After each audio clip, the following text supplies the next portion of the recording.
Beneath the Dark Canopy. Part 1, The Arrival. Kara had always been drawn to the forest. From a young age, she felt a strange pull when standing on the edge of the woods. There was something both comforting and unsettling about the dense canopy of trees that stretched as far as the eye could see. Their gnarled branches entwined like ancient hands. It was a quiet place where time seemed to slow, and she could hear her own heartbeat pounding in her ears. Her parents, however, warned her against venturing too deep into the woods. Stay on the trails, they'd always say. The forest is old, and there are things there that should be left alone. But Kara, at 22, had spent her whole life obeying their rules. Now, as she stood at the threshold of adulthood, she felt an irresistible pull to venture into the heart of the forest. No more warnings, no more fear. With a backpack full of supplies, she took her first steps past the well-worn trail and into the unknown. The air was thick with the smell of earth and pine. The leaves underfoot crunched as she walked, and the sunlight barely broke through the dense canopy above. The deeper she ventured, the quieter it became. No birds chirped, no insects hummed, just the sound of her own breath and the rhythmic crunch of her footsteps. It was peaceful, but there was an undeniable sense of being watched. Part 2, The Deeper Path. Kara had been walking for hours, or at least she thought she had. The forest seemed to stretch on endlessly, the trees towering higher and higher, blocking out the sun. The further she went, the more oppressive the darkness became. It was as though the trees themselves were closing in around her, making it harder to breathe.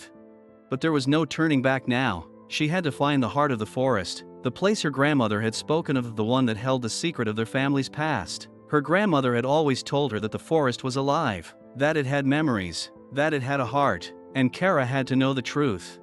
She came to a small clearing, the trees opening up just enough for the sunlight to filter through in beams. In the center of the clearing stood a massive oak tree, its bark dark and twisted, its roots reaching out like veins beneath the earth. It was ancient, impossibly so. Kara felt her heart race as she stepped closer. Something about the tree felt wrong. The air around it was heavy, almost suffocating, as though the earth itself was holding its breath. She reached out a hand to touch the bark. As her fingers brushed against the rough surface, a sudden shiver ran up her spine. She withdrew her hand, but it was too late. The ground beneath her feet trembled, and the air seemed to vibrate with an unnatural energy. A voice, soft, barely audible, whispered through the leaves. "You shouldn't have come." Kara's heart skipped a beat. She spun around, but there was no one, only the trees, looming in the distance, their gnarled branches swaying in the breeze. The voice had sounded like a warning, a plea to leave, but Kara couldn't turn back now, not when she was so close.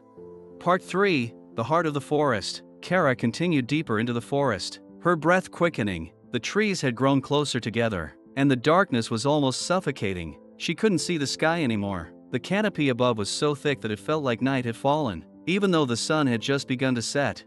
The whispering continued, faint but persistent. It felt like it was coming from the trees themselves, like the wind carried the voices of the forest. They were calling her, urging her to go further, to discover what lay hidden beneath the surface. And then she saw it. A clearing, bathed in an eerie, otherworldly glow. The trees around it were larger than any she had seen, their trunks twisted and blackened, as if scorched by some ancient fire. In the center of the clearing stood a massive stone altar, covered in vines and moss. The air was thick with the smell of damp earth, and the ground beneath her feet felt soft, almost spongy. Kara stepped forward, drawn to the altar. Her pulse quickened, her breath shallow. She could feel the power in the air, a force older than anything she had ever known. She reached out and touched the stone, her fingers brushing against the cold surface. Suddenly, the ground trembled beneath her, and the earth seemed to open up around her. The altar shifted, and from beneath it, a dark, shadowy figure began to rise. Kara stepped back, her heart pounding in her chest. The figure rose higher, its form shifting and swirling like smoke, its eyes glowing red like embers. "You shouldn't have come," the figure whispered, its voice a low, rumbling growl that vibrated through her bones. Kara wanted to scream, to run, but she was frozen, her legs unable to move. The figure stepped closer, its presence overwhelming, its power radiating from every pore. "You are the last of your line," it said, its voice echoing in her mind. "The forest has been waiting for you." Kara's mind raced. Her grandmother had warned her about this, had warned her that the forest was ancient, that it had a power that could not be understood. But she had come anyway, driven by an overwhelming need to know the truth. And now she was paying the price. Part 4, the secret unveiled. The shadowy figure loomed over Kara, its form flickering like a flame. The air was thick with a sense of impending doom, and Kara felt as though she were drowning in it. The forest around her seemed to pulse, alive with energy, as if the very trees were watching her, waiting for her to make her next move. "You are part of the forest now," the figure intoned, its voice cold and menacing. "Your blood flows through the roots of these trees. You are bound to the forest, to its power. It is in your blood." Kara's mind spun as the truth began to sink in. The whispers she had heard, the strange connection she felt to the forest, it wasn't just some fantasy. She was part of it. The blood of her ancestors, her family, had been tied to this forest for generations. The forest had been waiting for her, and now it had claimed her.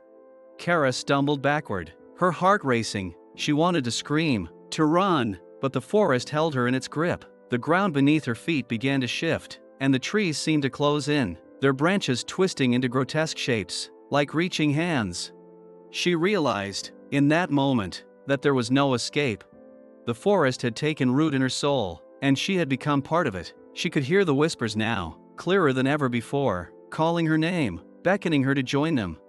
And then, as the darkness closed in, Kara understood. She wasn't meant to fight it, she was meant to become it. Her blood mingled with the earth, and as the last rays of the sun faded away, Kara became part of the forest forever.